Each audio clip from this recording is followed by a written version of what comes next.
Sakura, thank you sa lahat-lahat. Thank you sa lahat ng memories na binigay mo sa akin.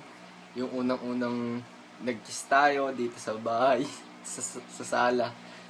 Napakasaya ako nun. Sobrang kilig-kilig ko sobra nun. Kaso ngayon, sa Japan ka na.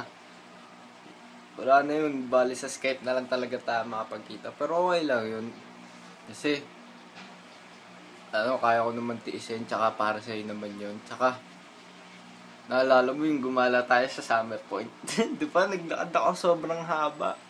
Parang sabi ko, di naman ako sanay na maganto. Pero tiniis ko yun kasi sabi ko, para naman kay Sakura yun eh. Kahit pagod na ako, makita na kita. Tuntua na ako. Sabi ko, shit, ganito pala feeling pag sobrang in love na in love.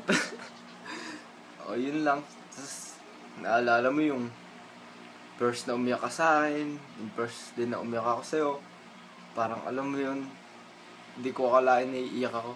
Kasi, nasa isip ko lang palagi, maglaro lagi ng babae, laging hindi ko naman siniseryoso lagi. Eh sa'yo, nagseryoso ako sobra, grabe. O yun lang. Basta mag-iingat ka palagi ah. Love you.